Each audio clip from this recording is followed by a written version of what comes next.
नमस्कार, मैं हूं आशीष चित्रांशी और आप देख रहे हैं the news launcher. Shankaracharya Swami Avimukteshwaranand Saraswati अब बड़े संकट की स्थिति में उनको दिखाया जा रहा है या नहीं है, ये मैं नहीं बोलूंगा, दिखाया जा रहा है। गोदी मीडिया भी अब खबरें चलाने लगी है क्योंकि उनके ऊपर नाबालिग बच्चों के साथ दुराचार के आरोप लगे, पॉक्सो लगा है। लेकिन मामला उल्टा पड़ गया, बयाना उल्टा पड़ गया है। शंकराचार्य को फंसाने के लिए बड़ी डील हुई। शंकराचार्य को फंसाने के लिए जिस आदमी को पहले टारगेट पर रखा गया था, जिसके साथ पहले डील करने की कोशिश हुई, जिसके पास एक आदमी गया मिलने के लिए और फिर फोन पर उसने किसी से बात करवाई, और किसी से क्या, आशुतोष, वही व्यक्ति जिस पर 21 मुकदमे हैं और जिसने रामभद्राचार्य का चेला आशुतोष पांडे, जिसने शंकराचार्य पर एफआईआर करवाई अदालत में जाकर, वो फोन पर आता है, फोन पर बातचीत करता है और फोन पर सामने वाले व्यक्ति को कहता है कि तुम्हें सब मिलेगा, अच्छे चैनल में तुमको लगवा दूंगा। मतलब चैनलों में अब नौकरियां सिर्फ यहां पर हिरन और वो नहीं लगवा रहे, अब तो ये जो है जिन पर 20-20 मुकदमे, वो भी चैनलों में नौकरी लगवा रहे हैं। कहा, वो रिपोर्टर है तो रिपोर्टर से कहा कि तुम्हारे अच्छे चैनल में नौकरी लगवा देंगे, पिताजी तुम्हारे नहीं है तो दिक्कत है, वो भी मैं जान रहा हूँ, वो दिक्कतें भी दूर कर दूंगा, रुपए पैसे की भी, बेटियों की भी जिम्मेदारी ले लेंगे, बस तुम्हारी 3 नाबालिग बेटियां हैं, उनका इस्तेमाल करना है। उनके जरिए शंकराचार्य पर आरोप लगवा, ये टेलीफोन पर साजिश हुई। लेकिन सामने जो व्यक्ति था उसने कहा कि हम जीने खाने भर की व्यवस्था है मेरे पास, ये मैं नहीं करूंगा। तो उसने कहा भी कि तुम नहीं करोगे तो कोई और करेगा, ये तो तुम्हारे लिए ऑफर था। अब पूरी की पूरी गवाही सामने आ गई है। अच्छा, शंकराचार्य अभिमुक्तेश्वरानंद को धूमिल करने के चक्कर में, उनकी छवि का सत्यानाश करने के चक्कर में, अब मुझे ये लगता है कि शंकराचार्य की छवि और मजबूत होती जा रही है।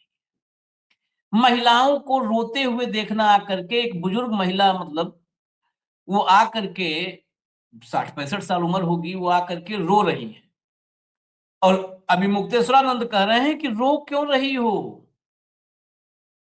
तुम्हारा गुरु गलत साबित होगा उस दिन रोना, अगर तुम्हारा गुरु गलत निकलेगा तब रोना।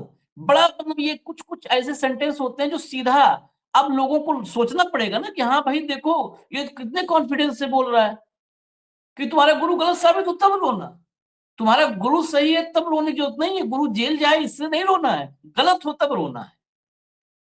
अब ये मामला रोने धोने से और आगे आप समझिए। इस चक्कर में योगी आदित्यनाथ के पुराने वीडियोज और कुछ नए वीडियोज सब वायरल हो रहे हैं। योगी आदित्यनाथ की मतलब जो कहे ना कि समग्र छवि, धार्मिक छवि, राजनैतिक छवि, सबका सत्यानाश हो रहा है, पूर्ण नाश हो रहा है। धार्मिक छवि हम दिखा देंगे, राजनैतिक छवि में 2007 वाला वीडियो वायरल हो गया है क्योंकि शंकराचार्य ने कहा कि मुझे आवे पुलिस गिरफ्तार करे, मैं सहयोग करूंगा, मैं कहीं गिरफ्तारी से नहीं मना करने वाला हूं कि मैं कहूं कि गिरफ्तार कर लिया और आडंबर करना शुरू करूं ना, आए गिरफ्तार करे, मैं सहयोग करूंगा।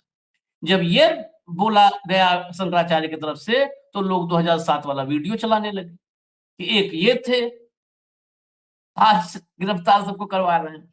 और वाराणसी में जो माहौल बन रहा है, ये साहेब के लिए भी मुफीद नहीं है। साहेब इसमें बुरे फंसेंगे, यह भी नहीं बचेंगे। योगी शायद इन्हीं चक्कर में तो नहीं कि इन्हीं का लेथन करने के चक्कर में सब कर रहे हैं। तो बड़ी कहानी है, भाव को ले आइए। ये सब इंट्रो बताने में लग गया 4 मिनट, तो सोचिए कितनी लंबी कहानी है। स्वागत है भाऊ।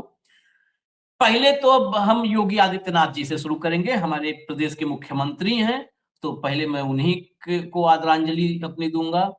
उनके आदर में उनका एक क्लिप आया है, तो हम आपको सुनवा देते हैं, जरा सुनिएगा भाऊ। आप भी कहते हैं कि हम महादेव के भक्त हैं, तो शायद आप तो भगवा चोला नहीं पहने हैं, कहीं मठाधीश नहीं है, लेकिन शायद इतनी इतनी तो गलती नहीं होगी। सुनिए जरा।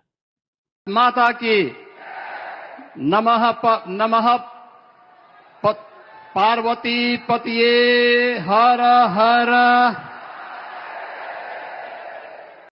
माता की हाँ, नमः पार्वती पतिये हर हर। ये मैं सभी सनातनी जो हैं उनको, काशी में नहीं कहीं चले जाए तो आंख बंद करके, जो कभी स्कूल नहीं गया होगा, जो कभी मंदिर में पुजारी बन के नहीं बैठा होगा, जो मंदिर में सोम को खाली जल चढ़ाया होगा लोटेस, और काशी में तो घर घर में ओम नमः पार्वती पतये हर हर महादेव। महादेव। ये तो वहां पर इतना, आप आरती में चले जाइए ये तो आरती में। सब कॉन्शियस में लोग बोल देते हैं। बनारस में या उज्जैन में यदि आप मंदिर के लिए जा रहे हो तो सब कॉन्शियस में ऑटोमेटिक आदमी बोल देता है, उसको मतलब उसको बोलना नहीं पड़ता।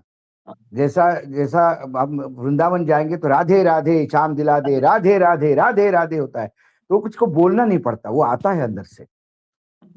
वैसा ही ये लेकिन वो नहीं बोल पा रहे हैं, ओम नमः पार्वती पतये हर हर महादेव नहीं बोल पा रहे, ओम 5-4 नमो, बार फंबल किए हैं ये, और वो भी पूरा नहीं बोले। और पूरा पार्वती नहीं, पते और से, वो पार्वती पते से शुरू हो गया। हाँ, और वो भी एग्जैक्टली जो कहते हैं, भाई ओम ऐसा नमः है, पार्वती ओम पतये नमः, हर हर ओम नमः पार्वती पते हर हाँ, हर हर हर महादेव। महादेव। तो वो नहीं बताइए 3 बार, और ये धर्माधिकारी हैं हमारे, ये जो सनातन बचाने के लिए, ये देखिए यही होता है असली मैंने क्या चेहराना। कहा? और मैंने कई बार कहा है, इनसे आप 4 चौपाई पढ़वा लो भाऊ। अरे 4 चौपाई अब छोड़ो, आप इनको वेदों के पूरे नाम गिनवा लो तो ये उपनिषद और वेद कितने हैं नहीं बता पाएंगे। क्या अब बात आते कर हैं रही है? खबर। यहां से तो हमने अभी खाली इंट्रो किया है, अब आते हैं खबर पर। भैया पहली बाइट शंकराचार्य की सुनाइए, फिर सबूत पर भी चलना है भी। आज भी कल भी इससे क्या लेना देना है। अगर उनको लगता है कि इस मुकदमे को सुलझाने के लिए गिरफ्तारी की जरूरत है तो हम कहाँ मना कर रहे हैं। मुख्यमंत्री जी है नहीं, सिंगापुर गए हुए, जापान। हाँ, वही तो योजना है उनकी कि जब हम ना रहें तब ये करना। पहले से लोगों ने बता दिया था कि जब वो विदेश जाएंगे उसी समय ये बात शुरू होगी, तो ठीक है। तो क्या क्या बताना चाह रहे हैं मुख्यमंत्री जी कि हम हमारे न रहने पर कार्रवाई भी हो, समाज में जाए कि हम नहीं है?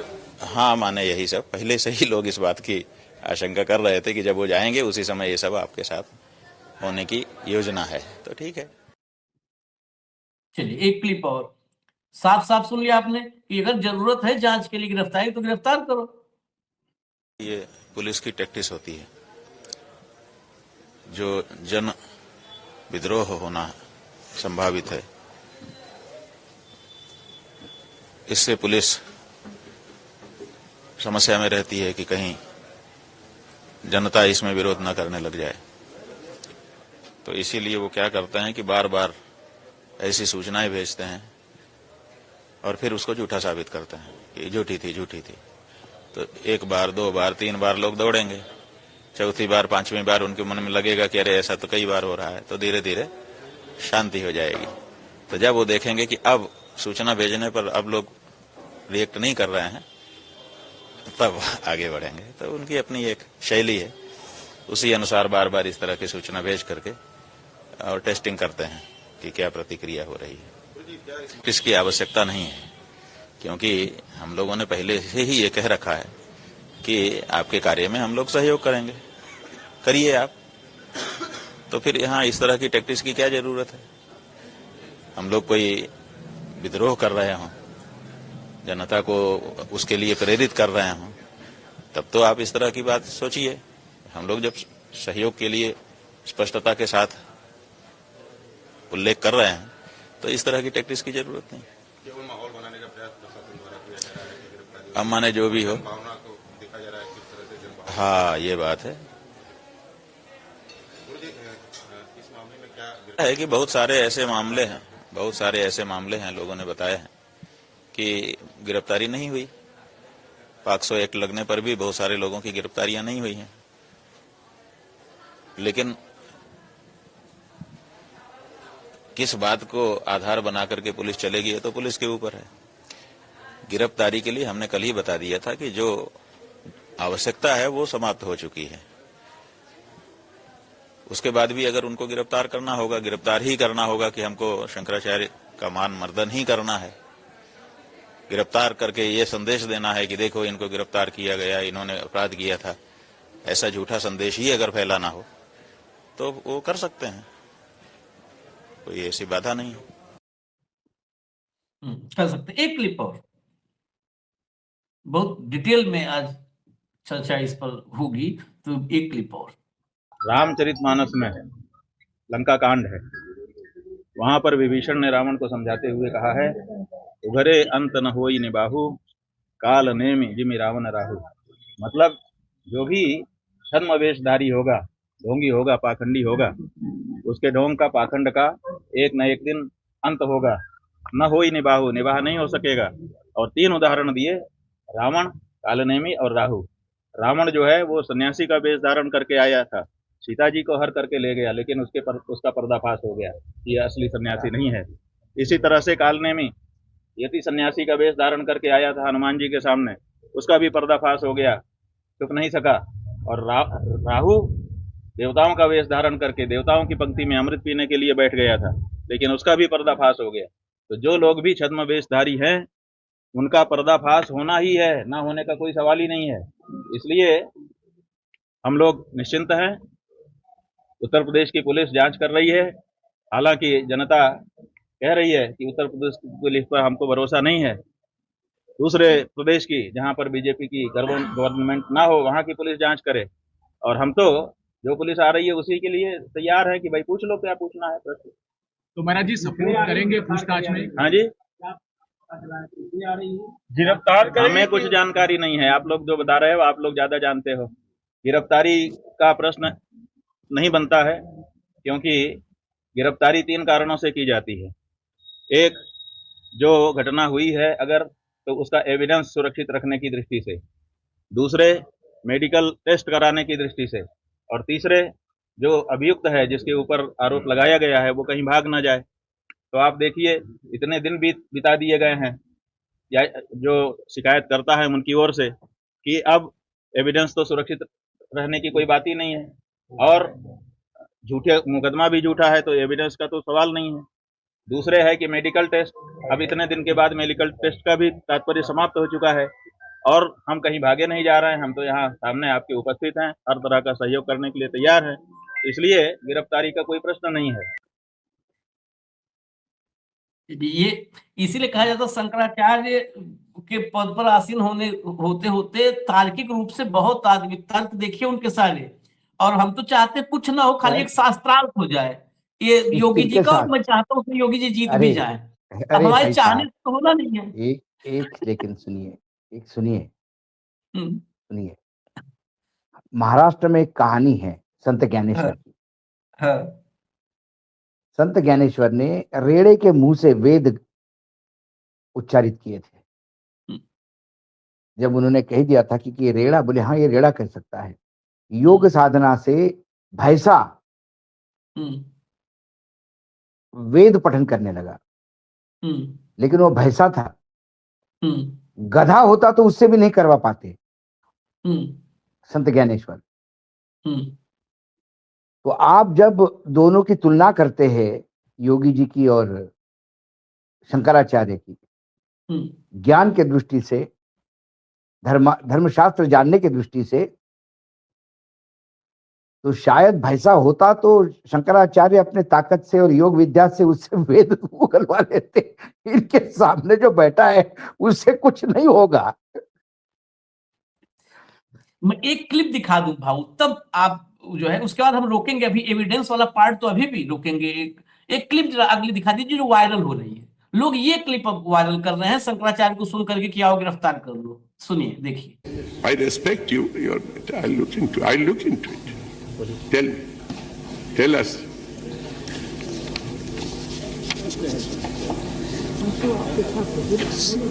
सर मुझे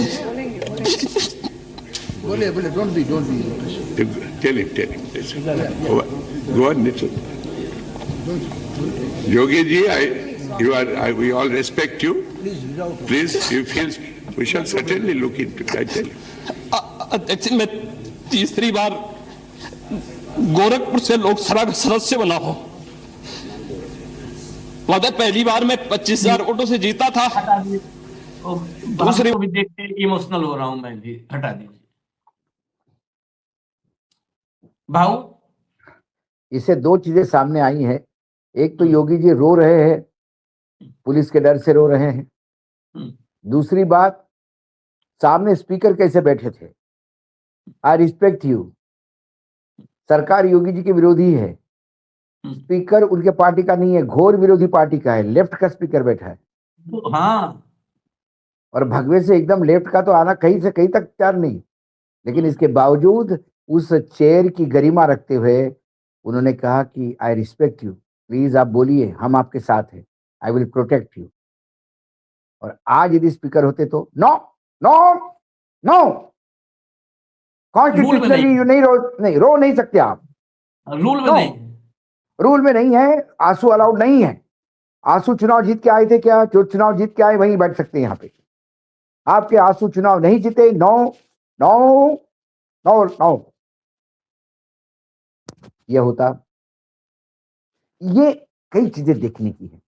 हम तो कहते हैं कि ये देखिए, हम पहले दिन से कह रहे थे योगी आदित्यनाथ ना योगी होने के साथ जस्टिफाई कर रहे हैं, ना मुख्यमंत्री पद से जस्टिफिकेशन कर रहे हैं, ना गोरखनाथ पीठ के पीठेश्वर होने से पीठ के साथ जस्टिफिकेशन कर रहे हैं, ना मुख्यमंत्री की कुर्सी पे बैठ के वहां जस्टिफिकेशन कर रहे हैं। विधायक होने का वो भी जस्टिफिकेशन नहीं कर पा रहे। ये ऐसे कॉकटेल है कि उनको पता नहीं कि वो क्या है। और कई चीजें तुम्हारे पास है लेकिन किसी चीज को कोई नहीं जानता। भगवा पहन के योगी कहलाते हो, लेकिन दो शब्द आपको धर्मशास्त्र के नहीं मालूम।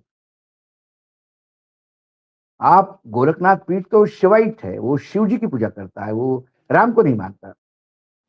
डिटेल में जाएंगे तो नाथ संप्रदाय क्या है? शिव से ही निकला हुआ है, शैव से निकला हुआ है। लेकिन उस शैविक होते हुए भी ये महादेव का नाम लेने में भी फप करने पड़ते हैं इनको। लेकिन गाली तुरंत निकलती है मुंह से। वो कैमरामैन की क्लिप देखिए आप, तो उसमें फटक करके गाली निकली। जिसका आदमी अभ्यस्त है वो तुरंत हो जाता है, जिसका नाटक करता है उसका प्रॉम्प्टिंग लगता है, पीछे से बताना पड़ती है। पार्वती पति पति पति पति पति पार्वती नहीं, पार्वती पति। जरा अच्छा, तो दो बातें बड़ी। जो आदमी के पीछे कुछ है ही नहीं, जो प्रामाणिक तत्वों से भरा हुआ है और निरपराध है, वो किसी भी लांछन से डरेगा नहीं। और जो प्रामाणिक है उसकी प्रामाणिकता ही उसके बड़ा शस्त्र है, और उस शस्त्र से सब डरते हैं। आशीष, जिस दिन आप में थोड़ा भी बेईमानी का पुट आ गया, फिर कलंकित हो जाता है आदमी। फिर आदमी हर चीज से डरता है। वो इससे नहीं डरता कि मेरे पे आरोप क्या लग रहे हैं, वो उसको लगता है कि इस आरोप के चक्कर में मेरे पुराना दूसरा कांड नहीं खुल जाए। एग्जैक्टली। सब क्योंकि तो सारे कुकर्म इंटरकनेक्टेड हैं। इंटरकनेक्टेड है, इसलिए वो बैठे बोलते मैं बैठा हूं, भाग नहीं जा रहा हूं। एविडेंस मेडिकल क्या करोगे, और मैं यही बैठा हूं। मैं यहाँ से 24 घंटे आप निगरानी रखो, मैं कौन से किसी को एविडेंस को मिटाने जा रहा हूं या कोई ये कर रहा हूं। वो पहले दिन से कह रहे थे, जब ये आरोप लगे थे तब भी उन्होंने कहा मिथ्या आरोप है, करने दीजिए, बाकायदा इन्वेस्टिगेट करने दीजिए, I am open to investigation. वो तो यहाँ तक बोले कि ये वो जो है माघ मेला में प्रवास के दौरान का आरोप है, तो पूरा मुझे तो पूरे स्कैनर में रखा था प्रशासन ने, इतने सीसीटीवी लगे। हाँ तो सब सीसीटीवी देख लिए, सब जारी कर दो भाई। कहीं तो भाई, अरे ऐसा तो नहीं होगा कि टेलीपैथी से जैसी टेलीपैथी हमारी इफ्तीन साहब और आदरणीय बोलना पड़ेगा, क्योंकि आजकल हमको जब पूरी साहब को आदरणीय बोलना पड़ता है तो एप्स्टीन को भी आदरणीय बोलना पड़ेगा। आदरणीय के साथ आत्मीय संबंध और टेलीपैथी जिसकी है वो टेलीपैथी तो नहीं थी, और जो आरोप लगे वो टेलीपैथी से हो भी नहीं सकते। टेलीपैथी से देश बेच सकते हो, दलाली हो सकती है, लेकिन ये जो आरोप लगे हैं ये तो इसके लिए तो फिजिकल होना जरूरी है। तो वहां कैमरे लगे थे, वहां सारा प्रशासन देख रहा था, सारे वीडियोज आनी चाहिए सामने।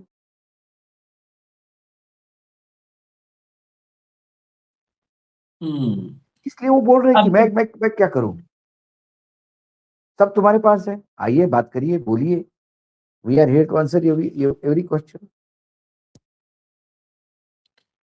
यहां तक तो सब ठीक था भाऊ, जहां तक अभी चले कि वो कह रहे हैं आओ गिरफ्तार करो सब। अगला जो हिस्सा है उस पर जरा सुनिए भैया, अगला वीडियो लाओ, जो सुनाओ, सुनिएगा। क्यों रो रही हैं आप, बताइए? आपका गुरु गड़बड़ निकल गया इसलिए?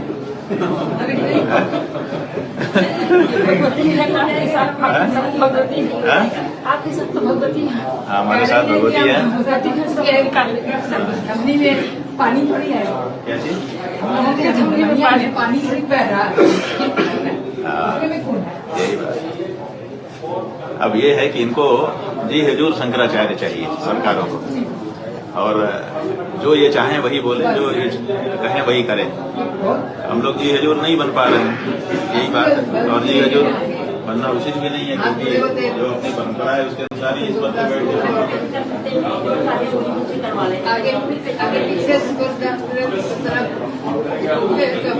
इसलिए रोने की कोई बात ही नहीं। तो ये तब जब आपका गुरु गड़बड़ हो, गड़बड़ लोग तो आकर के अपना दिखा रहे हैं कि हम कितने गड़बड़ हैं। ठीक है, हाँ बिल्कुल एकदम बताइए। आपका गुरु जो है इतना कच्चा नहीं है। आपका गुरु गड़बड़ हो तब रोइए, आपका गुरु उतना कच्चा नहीं है। अगला देखिए, आप एविडेंस पर आ जाते हैं, तब चलते हैं भाव के पास। अगला वीडियो प्ले करो भैया। चैनल में पत्रकार हैं, कार्यरत हैं, शाहजहांपुर में कार्यरत हैं चैनल के माध्यम से। तो शाम को लिहाजा ये होता है कि शाम को अब सब लोग निकल पड़ते हैं घूमने के लिए। तो शाम को हमारे यहाँ जो शाहजहांपुर नया रिंग रोड बना है, नगरिया मोड़ जाने के लिए तो अपनी बाइक पे बैठे थे, बात कर रहे थे। 18 तारीख की घटना है, लगभग 8:30 बजे की बात है। तो अपने घर से बात करने के बाद में तो हम वहाँ बैठे थे, तो कुछ लोग हमारे साथ आए। वो बोले कि आप डंडी स्वामी आत्मानंद सरस्वती जी के बेटे हैं। मैंने कहा जी, तो हमने कहा आप कैसे करें? अरे हम तो बहुत अच्छी तरीके से जानते हैं, सब कुछ आपके विषय में जानते हैं, बाकी बातें होती नहीं। तो उन्होंने कहा कि आप जो है हमारा सहयोग करेंगे, हम आपका सहयोग करेंगे। आपकी 3 बेटियां हैं, आपकी आर्थिक स्थिति स्वामी जी के न रहने की वजह से कमजोर हो गई। आपके ससुराल में जो मकान वगैरह है वो भी बहुत ज्यादा है, तो हम आपका सहयोग करेंगे, आप मेरे साथ आइए, हम आपको बढ़िया चैनल भी दिलवा देंगे। तो हमने कहा हम काम कर ही रहे हैं। तो उन्होंने बात हमसे कही, करें नहीं आप एक आपको सहयोग करना है, मेरा जरा सा सहयोग है, आपका कोई नाम नहीं होगा, मेरी जिम्मेदारी है। तो हमने कहा आप काम बताइए। तो उन्होंने काम हम आपको बता देंगे, आप जरा बात कर लीजिए। तो उन्होंने अपनी फोन से मेरी आशुतोष पांडे जी से बात की। तो उन्होंने जब मेरी बात करी आशुतोष पांडे जी से, तो मैंने कहा नहीं यार पहचाना, बोले आप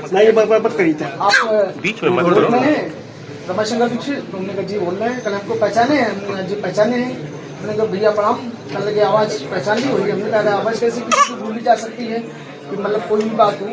बोले नहीं, बहुत अच्छी बात है, और आप हमारे बहुत पुराने रहे हैं संगठन के, और आप हमारा सब कुछ करते थे। आपको एक बात है आपसे कि आप एक मामला चल रहा है स्वामी अभिमुक्त स्वामी। तो हमने कहा बताया, कहने लगे आपके बच्चे हैं, आपको कुछ नहीं कहना, आपको केवल आरोप लगा देंगे अपने बच्चे के। तो हमने कहा हम उनसे कभी मिले ही नहीं है, जब हम उनको जाने पहचाने नहीं, कभी उनकी मुलाकात नहीं हुई है, कभी मेरा संपर्क नहीं रहा किसी प्रकार से कोई।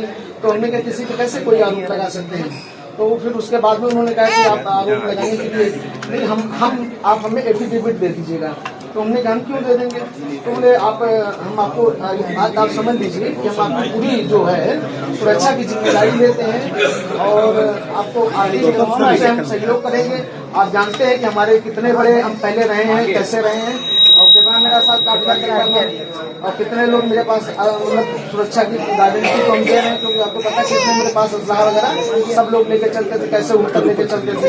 हाँ, आप तो अपनी सरकार है, पहले समाजवादी की सरकार थी तो उसमें बहुत ज्यादा वो रहता था, आप तो अपनी सरकार है, और सरकार में अगर आप ऐसे करेंगे तो हम तो कहेंगे बहुत मदद कर सकते हैं आपकी। तो हमने कहा कि ठीक है, हम ऐसा करने में सक्षम नहीं है, हमने महाराज को नहीं हो पाएगा, नहीं हो पाएगा। और मैं एक दंडी सन्यासी परिवार से मैंने कहा मैं जुड़ा हूँ, और मैं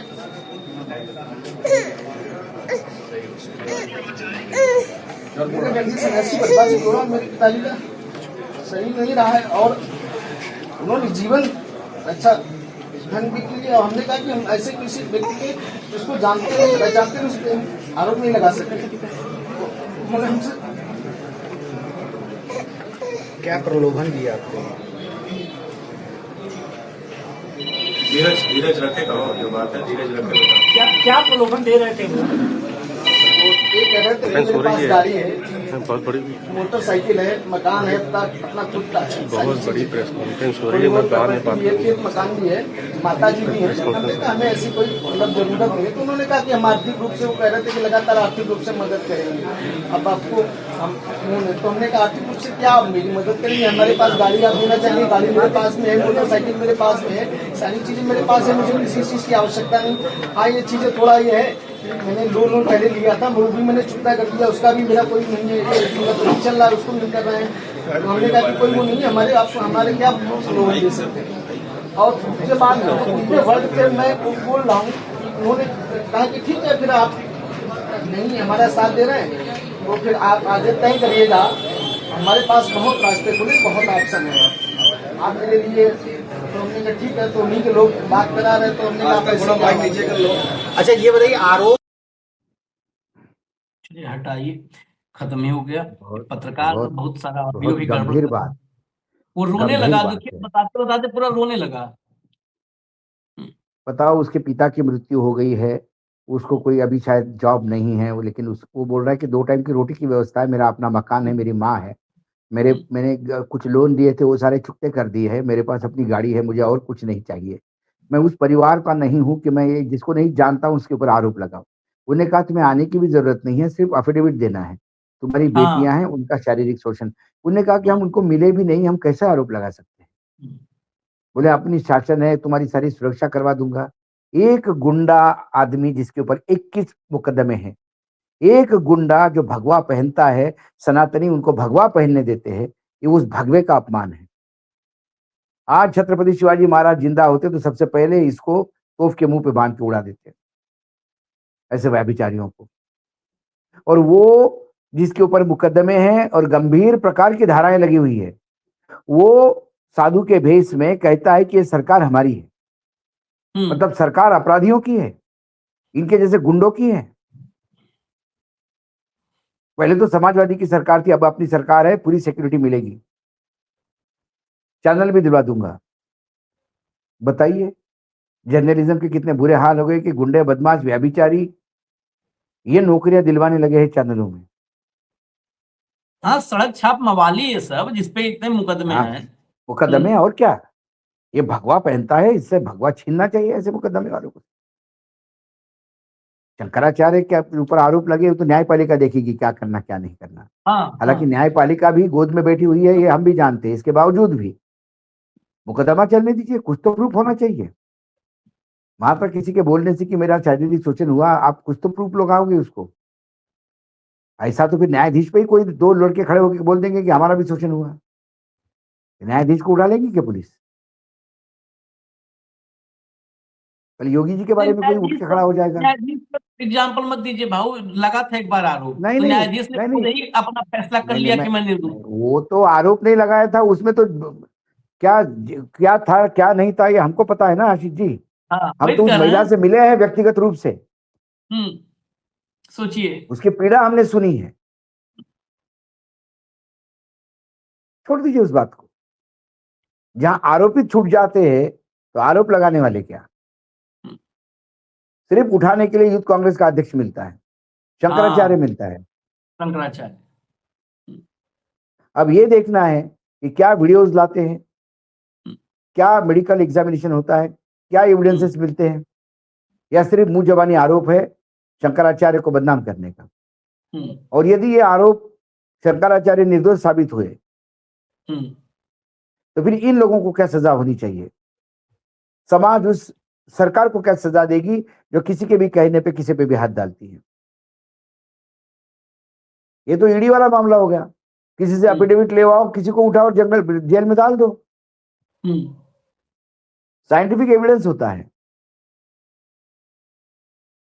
क्या साइंटिफिक एविडेंस दिया है? मात्र किसी का बयान नहीं हो सकता ना, या ऐसा इसको लालच दिया, किसी और को लालच दिया होगा, गरीब को, बेचारे को।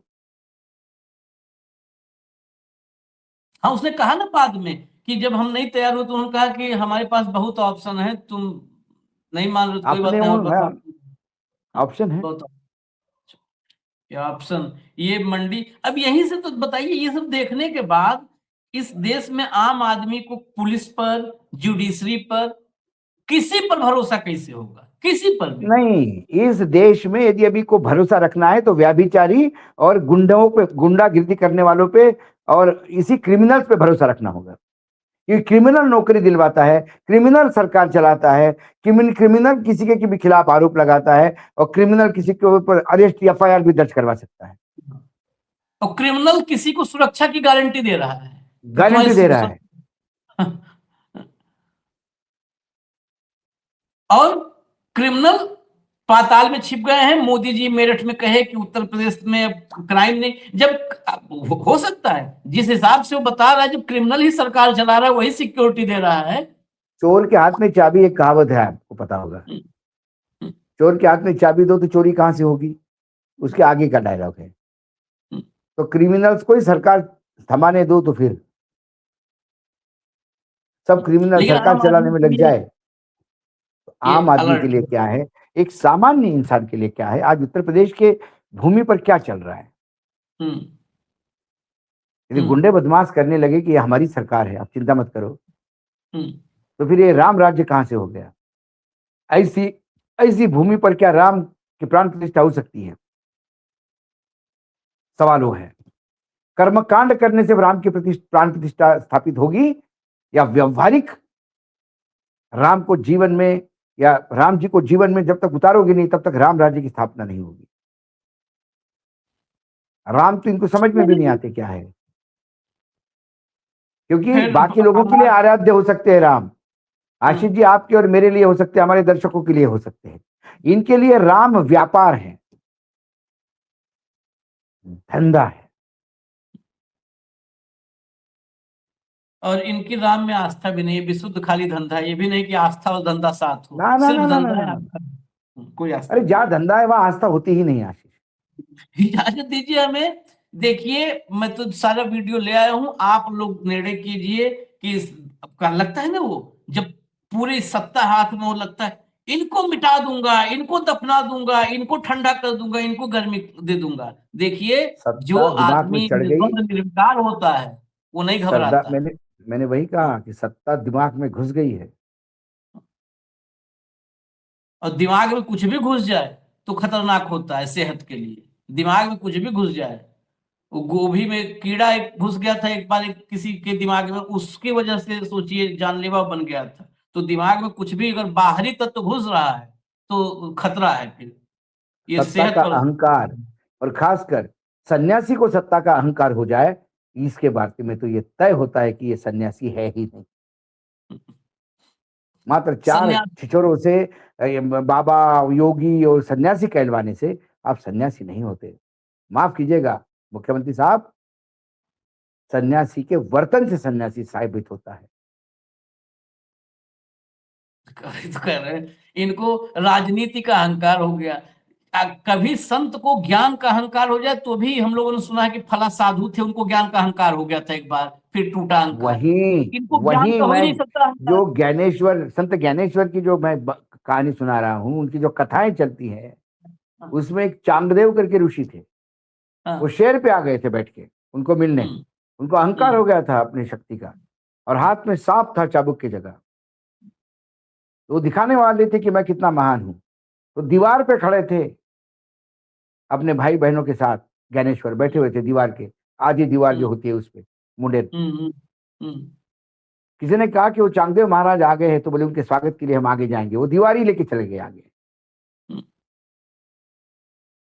तब चांगदेव को समझ में आ गया कि मैं एक साधु, एक इतना ज्ञाता हुआ भी अहंकार कैसे मुझे टच हो गया। तो उस अहंकार के लिए भी तो पहले ज्ञान होगा तब ना अहंकार होगा, तो वो अरे वाला ये हो तो नहीं सकता। मैंने क्या कहा कि मटका खाली हो और उसमें 2 कंकड़ हो तो बचता है, ये तो बिना कंकड़ के भी बच रहा है। ये ताजुब है, ये अजूबा है। भारत में जो नेता कुछ कुछ अजूबे हैं। चलिए खैर इजाजत दीजिए, दर्शक देखें, तय करें कि क्या हो रहा है, और सत्ता क्या अपने मन माफिक न चलने वाले हर व्यक्ति को टारगेट पर रख ली है। अगर है तो ये डेमोक्रेटिक स्टेट के लक्षण नहीं है। बस इतना ध्यान रखिएगा और आप निर्णय लीजिए। हमें इजाजत दीजिए। धन्यवाद भाऊ, बहुत बहुत धन्यवाद, नमस्कार।